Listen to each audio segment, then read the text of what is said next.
Welcome back, guys, and we're going to be continuing on with our tutorials today in integration. Specifically, we're going to be looking at the applications of the integration, which generally revolve around word problems.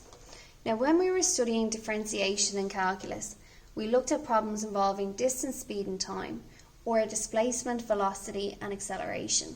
Okay?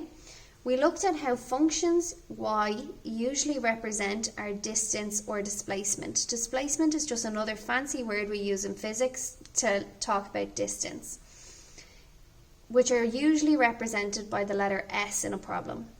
When we differentiated this, our y, to get dy dx, we usually got the speed or velocity, where again, velocity is just another fancy word for speed, and usually in problems this is represented by the letter v.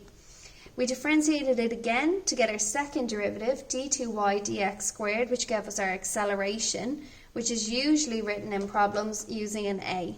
Okay? So, we differentiate the distance once to get the speed, we differentiate the speed again to get the acceleration. Okay? But we can actually work backwards in this. If it's using differentiation going down, to go backwards from acceleration back up to distance, then we're going to use the opposite to differentiation, anti-differentiation, or as we've been calling it, integration. So if I use the integral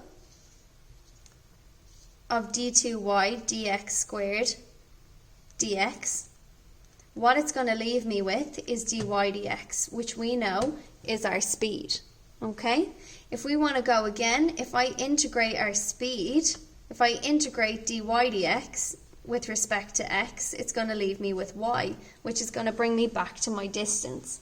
Now that might seem a little confusing by looking at the diagram, which is why we're going to do an example now to show this in context.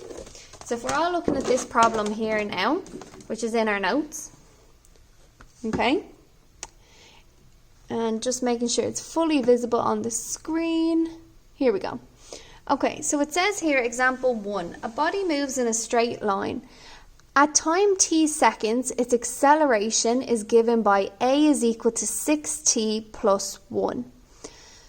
When t is equal to 0, the velocity of the body is 2 meters per second, and its displacement from a fixed point is 0 is 1 meter. Part 1 here asks me to find an expression for v and an expression for s. Well, if I'm looking at part 1, remember v stands for velocity and s stands for displacement or distance. They gave me in the question that my acceleration is equal to 6t plus 1. Well, if I integrate my acceleration with respect to t, what I'm going to find is really my velocity v with respect to t. So if I integrate 6t plus 1 dt, what I'm at, because it's dt now instead of dx, guys, because my variable is a t, what I'm going to get is my velocity. So what I end up with here is 6t squared over 2 plus x plus c. Now, what I'd see here is I have my integration constant, where vt is equal to this guy. But it's told me when t is equal to 0, the velocity of the body is 2. So I know that my velocity v is equal to 2 when t is equal to 0, which is 6 divided by 2 I know is 3, so I'm going to use 3 by 0 squared plus 0 plus c. So anything by 0 is gone. So I know that c is equal to 2. So that means I can say, therefore, vt at the end of all this is equal to 3t squared. That should also be a t, not an x. Apologies, guys. Plus t plus 2. Okay? And that's my full expression for vt, which I realise now was not on the screen while I was doing it. So again, vt we said was 6t squared over 2 plus t equals c. It told me in the question that when t is equal to 0, the velocity is 2. So I subbed in 2 for the velocity and 0 in for t. When they both cancelled, it showed me that c was equal to 2, which means my final expression for velocity is 3t squared plus t is equal to 2. Now we're going to do something similar to find an expression for s, for our displacement. Well, I know that st is going to be equal to the integral of v t dt. So when I integrate this guy, it's going to give me the displacement, because again, accelerated integrated gives me the velocity, velocity integrated gives me the displacement.